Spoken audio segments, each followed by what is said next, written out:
Hello student, गुरु math point में आपका स्वागत है। पिछले वीडियो में हमने कंपोजिट फंक्शन के बारे में हमने चर्चा की थी, संयुक्त फलन, जिसमें हमने एफ ऑफ जी और जी ओ एफ के बारे में ज्ञात करना सीखा था कि एफ ऑफ जी और जी एफ होता क्या है और इसको ज्ञात कैसे किया जाता है। आज हम उसकी जो संयुक्त फलन है आपकी, उसकी कुछ प्रॉपर्टी पढ़ेंगे। क्या है उसकी कुछ प्रॉपर्टी पढ़ेंगे कि संयुक्त फलन के गुण क्या होते हैं, उसकी प्रॉपर्टी क्या होती है। तो पहली जो प्रॉपर्टी है वो आपकी है कि संयुक्त फलन द्वारा क्रम विनिमयता का पालन करना आवश्यक नहीं है। क्या नहीं है? आवश्यक नहीं है कि आपका जो भी संयुक्त फलन होगा वो हर बार क्रम विनिमय का पालन करे, आवश्यक नहीं है। यहाँ बोला कि आवश्यक नहीं, ये नहीं बोला कि क्रम विनिमयता का पालन नहीं करता, इसने बोला कि आवश्यक नहीं है। जैसे आपने जी ऑफ ज्ञात किया, इसका मतलब एफ ऑफ जी आप ज्ञात करते हो। यदि ये दोनों बराबर होते हैं तो ये क्रम विनिमयता का पालन करता है कि क्रम चेंज करने के बाद में भी वही मान आता है।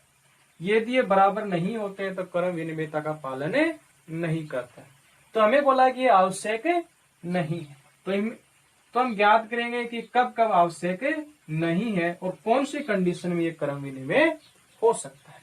तो इसको अलग अलग कंडीशन के हिसाब से हम इसको पढ़ते हैं।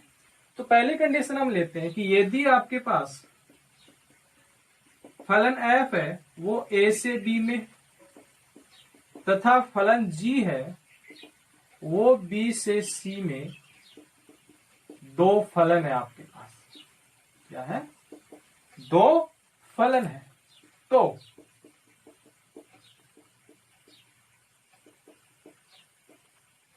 जो संयुक्त फलन बनेगा GOF वो आपका क्या हो जाएगा?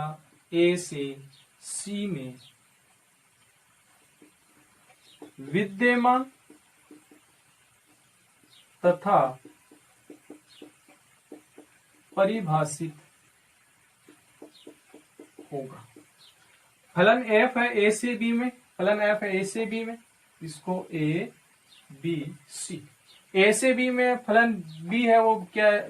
G है वो B से C में। तो f ऑफ जी क्या हो जाएगा आपका?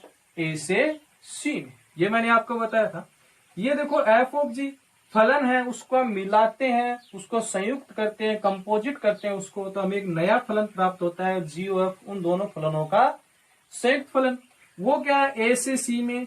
ये f ऑफ जी के लिए क्या बन जाएगा? इसका प्रांत बन जाएगा। ये क्या बन जाएगा? इसका सह प्रांत, मतलब डोमेन एंड कोडोमेन। अब देखो आपका जो GOF है, इसका जो लेफ्ट साइड का f है, f फलन है, उसका क्या लेते हैं हम? डोमेन। इसको फलन का इसका डोमेन कौन सा होगा? GOF का जो आपने लेफ्ट साइड वाला जो आपने फलन लिया है, राइट साइड वाला जो आपने फलन है f, उसका जो डोमेन होगा वही इसका डोमेन होगा। और जो लेफ्ट साइड में आपका g है, उसका जो कोडोमेन है, g का कोडोमेन क्या है? c है। इसका कोडोमेन भी क्या होगा? आपका c होगा। तो कंपोजिट फंक्शन बनाते हैं, इधर वाले फंक्शन का डोमेन से स्टार्ट करते हैं, इधर वाले फंक्शन के कोडोमेन तक ये जाता है। ठीक है, तो ये हो गया। देख लो, इसका ये प्रांत है f का, और ये देखो g का सह प्रांत है, तो क्या हो गया? a से c। ये हो गया। ये परिभाषित होगा, क्योंकि परिभाषित क्यों होगा? आपको पता है परिभाषित कब होता है, एग्जिस्ट कब करेगा? कि f का परिसर सबसेट होना चाहिए g के प्रांत का। अब आपको पता है कि कोई भी कंडीशन हो हमेशा GOF एग्जिस्ट करता है, क्योंकि f का जो परिसर होगा वो ये होगा, क्योंकि ये एक एलिमेंट x जो fx है A से B में ये है, और ये इसकी इमेज कहां से मिलेगा आपको? सेट B में मिलेगी। इसका मतलब इसमें इसके जो कुछ अवयव होंगे वो परिसर में आएंगे, सारे अवयव परिसर में आ सकते हैं। और ये g के लिए क्या आपका प्रांत है, इसका मतलब इसके परिसर के अवयव क्या होंगे? इसी के एलिमेंट होंगे, और यही g का क्या है? प्रांत है। इसका मतलब इसमें या तो सारे के सारे इसके परिसर के अवयव हो सकते हैं, या कुछ अवयव इसके परिसर हो सकते हैं। तो वो क्या होगा? सारे के सारे होंगे तो एक दोनों सेट बराबर हो जाएंगे, परिसर और प्रांत। और क्या होते हैं वो? एक जो सेट क्या होता है? स्वयं का सबसेट होता है। या कुछ अवयव परिसर में होंगे तो ये भी सारे के सारे इसी के अंदर मिलेंगे, जो क्या है? जी का प्रांत है, तो भी आपका क्या होगा? वो सबसेट होगा। तो ये कंडीशन आपकी सबसेट। इसका मतलब क्योंकि f का परिसर और g क्या है? g के प्रांत का सबसेट। इसका मतलब GOF तो यहां से ज्ञात कर सकते हैं। इस इस स्थिति में हम लेते हैं कि एफ ऑफ जी परिभाषित नहीं होगा। क्या होगा? एफ ऑफ जी आपका परिभाषित नहीं हो। पहली कंडीशन ये ले लेते हैं कि जी ऑफ तो परिभाषित होगा ही होगा।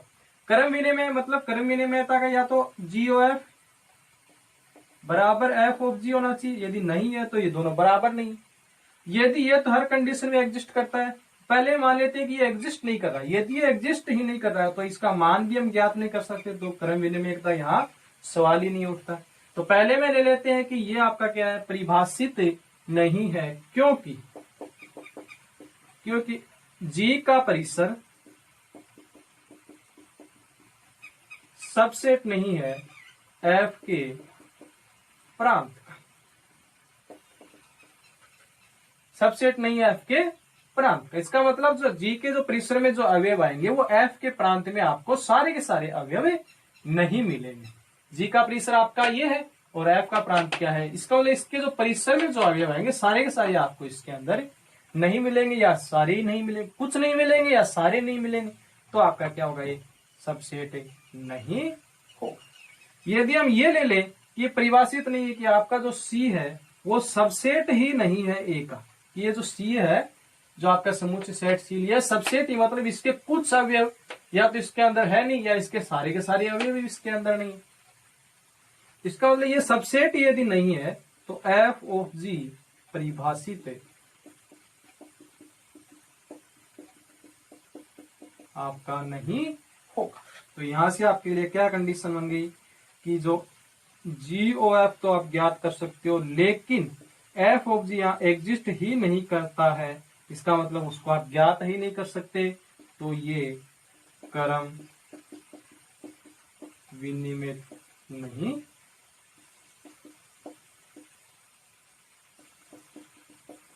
होगा। क्या नहीं होगा? क्रम विनिमय नहीं, क्योंकि इसको तो आप ज्ञात ही नहीं कर सकते कि एग्जिस्ट मान लेते, पहले में एग्जिस्ट ही नहीं करता है तो ज्ञात ही नहीं कर सकते। बी कंडीशन हम ले लेते हैं, सेकंड कंडीशन कि मान लेते हैं यदि आपके पास जो एलिमेंट सेट सी है वो ए के बराबर, मतलब जो सेट सी है वो ले लेते हैं कि ए के बराबर है। आपका क्या है, सेट ओ ए और सी दोनों ही क्या है, बराबर। चाहे उसको सेट ए लिखो चाहे उसको दोनों को, इसको ये है चाहे इसको ए लिख दो क्योंकि दोनों बराबर, इसको सी लिख दो चाहे इसको सी लिख दो। तो यदि ए और सी बराबर है तो यहां से एफ क्या हो जाएगा आपका, एफ क्या हो जाएगा, ए से बी में, तथा जी क्या हो जाएगा आपका, बी से ए में। इसको आपने ए बराबर ए लिया तो बी से ए में। तो यहां से संयुक्त फलन क्या हो जाएगा, जीओ एफ क्या हो जाएगा आपका, जीओ एफ मतलब एफ पहले क्या है यहाँ एफ का क्या है, डोमेन, डोमेन से चलेगा ए से और जी के को डोमेन तक ए से ए में, तथा एफ ऑफ जी कहां से चलेगा, जी का डोमेन क्या आपके पास बी है, कहां से जाएगा, एफ के को डोमेन तक मतलब बी से बी में। यहां देखो ये दोनों क्या एग्जिस्ट करते हैं नहीं करते हैं, हाँ ये क्योंकि जी ऑफ तो एग्जिस्ट करेगा ही करेगा। एफ ऑफ जी एग्जिस्ट करता है कि नहीं करता है, देखो कि जी का, इसका मतलब एफ ऑफ जी एग्जिस्ट कब करेगा कि जी का परिसर, क्या लेते हैं, जी का परिसर क्या आपका, इसमें से कुछ अवयव आएंगे या इसके सारे अवयव आएंगे, और एफ का क्या है, प्रांत का सबसेट होना चाहिए। एफ के प्रांत का सबसेट है कि है, क्योंकि ये दोनों ही सेट क्या आपके बराबर है। तो जी ऑफ एफ ऑफ जी विद्यमान एवं क्या है, परिभाषित है। क्या है, विद्यमान एवं परिभाषित है। दोबारा आपको इसको लिखने की जरूरत नहीं कि एफ ऑफ जी और जी ऑफ जी क्या होते हैं, परिसर के सबसेट या नहीं होते हैं। ये एक बार लिख दिया कि यदि ये कंडीशन है तो ये क्या होंगे, लेकिन जी ओ एफ बराबर नहीं है एफ ऑफ जी के, लेकिन क्या आपका जी ओ एफ ऑफ जी के बराबर नहीं है। कारण क्योंकि देखो जी ओ एफ का क्या है, ए से ए में है, एफ ऑफ जी बी से बी में है। दोनों के ही प्रांत और सह प्रांत क्या है, अलग अलग हैं। दोनों के ही प्रांत और सह प्रांत क्या है, अलग अलग हैं, लेकिन ये बराबर नहीं है क्योंकि दोनों के प्रांत एवं सह प्रांत क्या आपके भिन्न है, क्योंकि दोनों ही के इसके प्रांत ए है, इसका सह प्रांत ए है, इसका प्रांत बी है, सह प्रांत बी। इसका मतलब एलिमेंट क्या है, अलग अलग ही है। इसका मतलब इसके प्रांत और सह प्रांत यदि बराबर नहीं है तो ये क्या करेगा, आपका बराबर नहीं होगा। इसका मतलब ये क्रम विनिमय का पालन नहीं कर रहा। ज्ञात तो कर सकते हो आप, जी ऑफ तो ज्ञात होगा, एफ ऑफ जी भी ज्ञात कर सकते हो आप, क्योंकि ये एग्जिस्ट कर रहा है यहाँ पे, ये मैंने आपको बताया। लेकिन ज्ञात करने के बाद में भी ये दोनों मान बराबर नहीं आ रहे हैं, तो इसका मतलब ये भी क्रम विनिमय का पालन नहीं करेगा। अब इसकी तीसरी कंडीशन देखते हैं।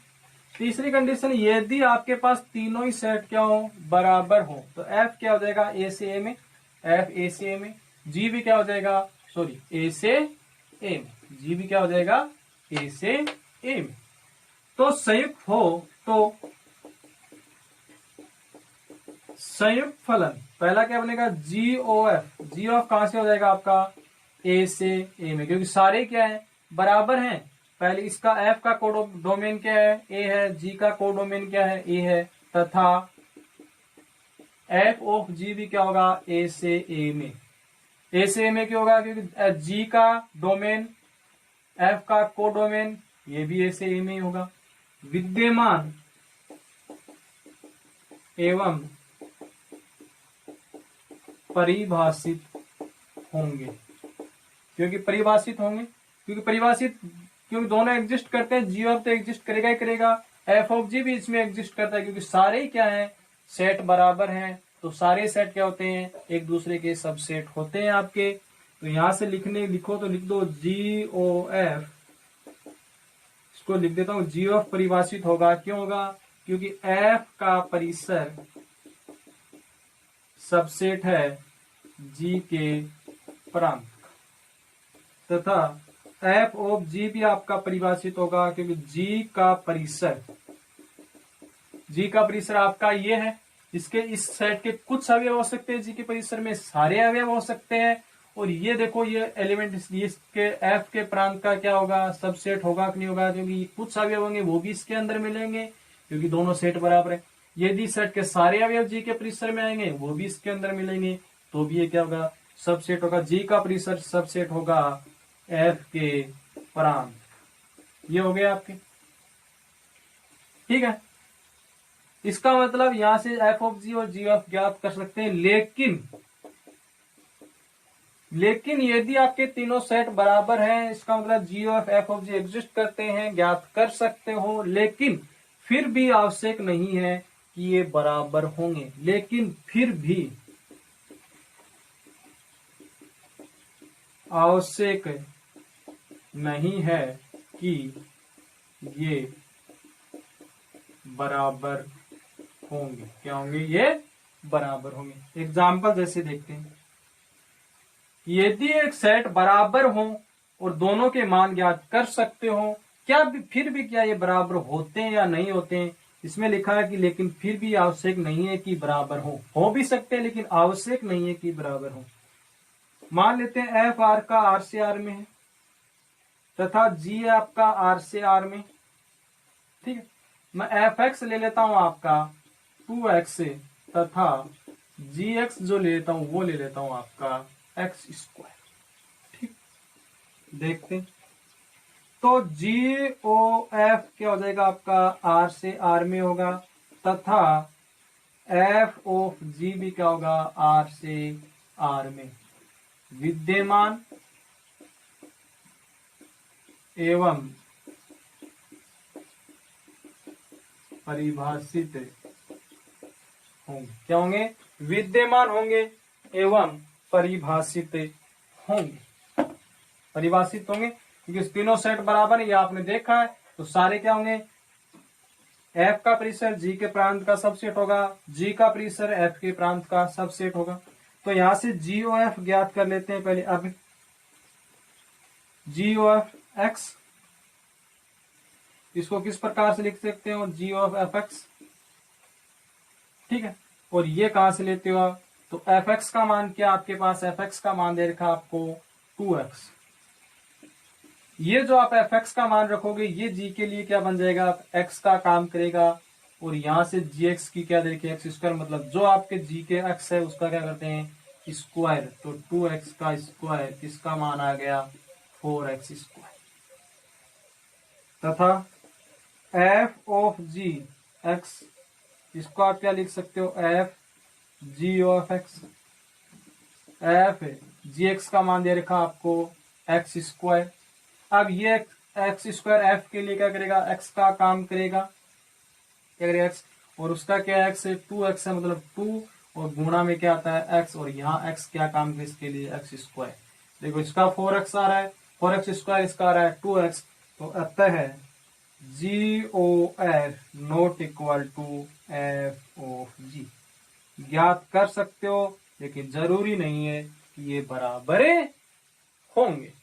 अब इस पे आप एक नोट देखते हैं, विशेष स्थिति देखते हैं कि विशेष स्थिति क्या है, कि विशेष परिस्थिति में ही एफ ऑफ जी और जी ओ एफ क्या होते हैं, आपके बराबर हो सकते हैं। क्या है, इसलिए यदि बोला कि क्रम विनिमय पालन करना आवश्यक नहीं है। ज्यादातर कंडीशन में क्रम विनिमय का पालन नहीं करता, लेकिन कुछ कंडीशन होती है उसमें क्रम विनिमय का पालन कर भी सकता है। तो example, F R C R में एफ एक्स बराबर X square, G R C R में जी एक्स बराबर एक्स की पावर 3 है आपके पास। ठीक है, तो ये हम आर ले लेते हैं इसके, ये आर, ये आर हो, तो यहां से आपका क्या हो जाएगा, जी ऑफ कहां से होगा, आर से आर में, तथा एफ ऑफ जी भी किससे, आर से आर में विद्यमान एवं परिभाषित होंगे। ये आपको पता है कि सारे सेट बराबर हैं, तो सब एक दूसरे क्या होते हैं, सबसेट होते हैं। यदि सबसेट होते हैं तो ये दोनों कंडीशन एग्जिस्ट करती है। तो यहां से अब पहले जी ऑफ ज्ञात कर लेते हैं एक्स, इसको जी ऑफ एफ एक्स से, एफ एक्स की क्या दे रखी है आपको, एक्स स्क्वायर। अब ये जी के लिए क्या करेगा, एक्स का काम करेगा, और उसकी आपको क्या दे रखी है, एक्स की पावर 3, मतलब जो एक्स है उसकी आपको एक्स क्या, जी के लिए एक्स स्क्वायर जो आपने सोल्व किया है, उस एक्स का क्या करना है आपको, क्यूब करना है। तो यहां से क्या आएगा, पावर के ऊपर पावर होती है तो गुणा हो जाती है, 2 को 3 से गुणा करोगे एक्स की पावर 6। ठीक है, इसी प्रकार एफ ऑफ जी एक्स, इसको आप एफ जी ऑफ एक्स लिख सकते हो। एफ जी एक्स आपके पास क्या है, एक्स की पावर 3, ये अब एक्स के लिए क्या करेगा, एफ के लिए क्या करेगा, एक्स का काम, और एक्स का क्या करना है, यहाँ जो एक्स है उसका क्या करना है, स्क्वायर। तो एक्स क्या है, एक्स की पावर 3, उसका क्या करेंगे, स्क्वायर। पावर से पावर गुणा हो जाएगी तो एक्स की पावर 6। तो यहां से आपको क्या रहता है, जी ओ एफ बराबर है F of ji.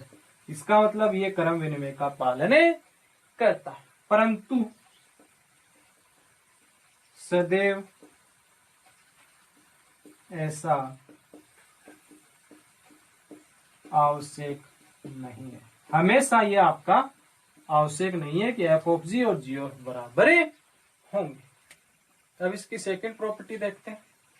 Second property क्या है आपके पास, कि संयुक्त फलन साचर्य गुणधर्म का पालन करते हैं। मतलब जो कंपोजिट फंक्शन है, composite of function is associative, मतलब कजा आपका संयुक्त फल है और हमेशा साचर्य गुणधर्म का पालन करता है। इसको अब एक परिमेय द्वारा समझेंगे। परिमेय आपको क्या दे रखी है, 1.1 की जो परिमेय है आपको वो दे रखी, यदि 3 फलन, क्योंकि साचर्य में 3 होते हैं, जैसे ए बी सी गुणधर्म लगाते हैं, ए बी सी, यदि दोनों के मान यदि बराबर होंगे तो ये साचर्य गुणधर्म का क्या करता है, पालन करता है। इसी प्रकार इसको सिद्ध करेंगे।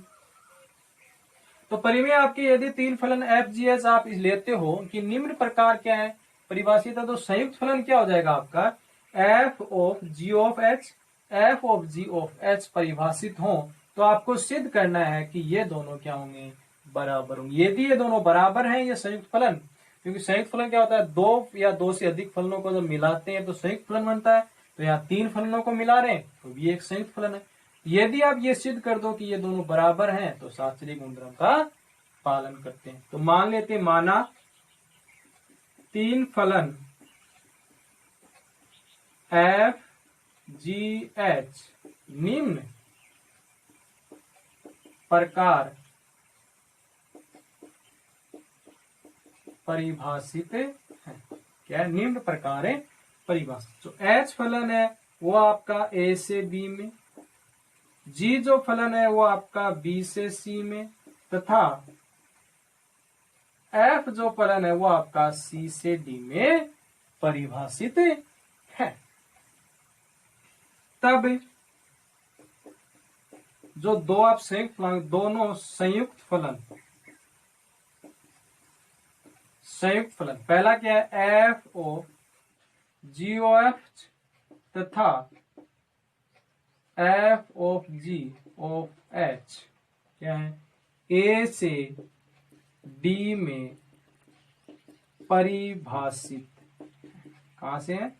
ए से डी में परिभाषित है। दोनों फलन कहां है? ए से डी में परिभाषित होंगे। अर्थात आप लिख सकते हो F of G of H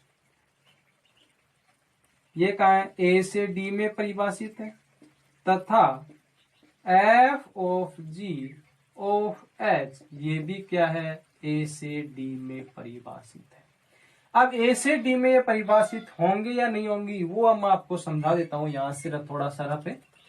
H है ए से बी में, जी है बी से सी में, सी है वो आपका क्या है? एफ है वो सी से डी में।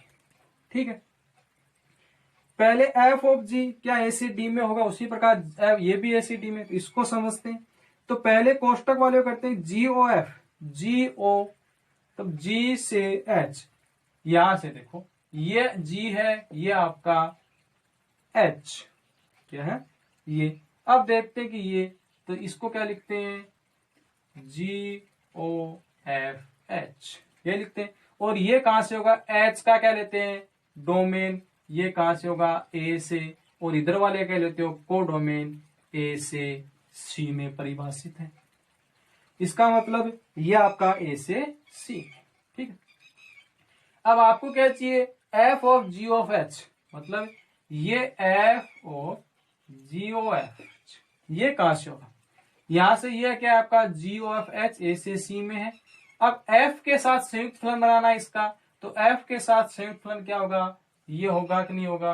F of G of H क्या होगा? F of G of H. अब ये कहां से होगा? इसका ये एक फलन बन गया आपका। इसका लेते हैं डोमेन। इसका डोमेन क्या है? जी ऑफ एफ एच का डोमेन क्या आपके पास है? ए है। ये देखो यहां आपने लिखा, इसका डोमेन क्या है? ए। इसका मतलब ये ए, और कहां से? इसका लेते हैं कोडोमेन। एफ का कोडोमेन क्या है आपका? डी। तो ए से डी, तो एफ ऑफ जी ऑफ ए से डी में। इसी प्रकार आपका ये भी ए से डी में परिभाषित होगा। ठीक, ये लेते हो। यदि ये दोनों परिभाषित हैं तो इससे स्पष्ट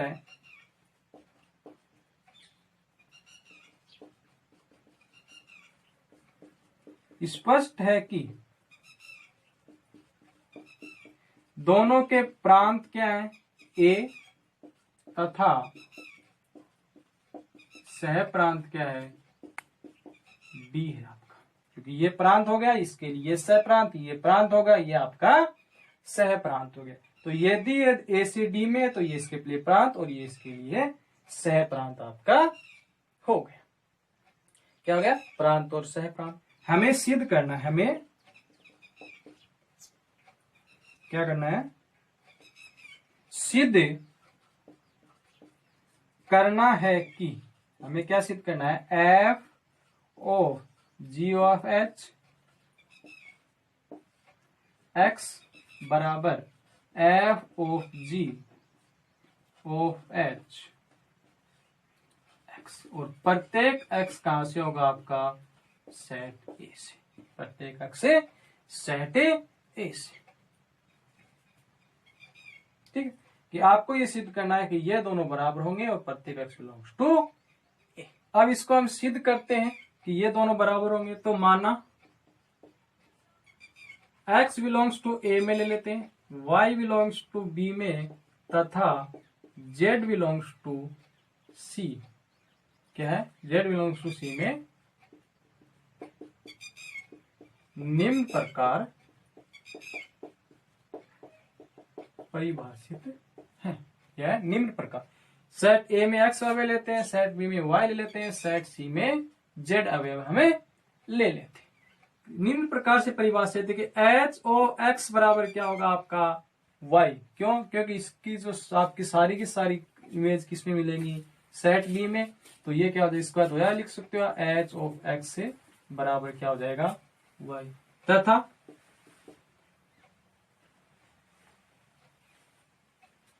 g ऑफ y बराबर क्या हो जाएगा आपके पास z। z को क्या लिख सकते हो, इसकी इमेज आपको, इसकी इमेज इसमें, इसकी क्या मिलेगी इसमें, तो इसको क्या लिख सकते हो g ऑफ y, और ये क्या हो जाएगा आपके पास है j, क्योंकि फलन क्या है g है। तो ये इसका, तो अब क्या ले लेते हैं, जो आपको सिद्ध करना है, अब ले लेते हैं पहला LHS ले लेते हैं, इसका LHS है GOF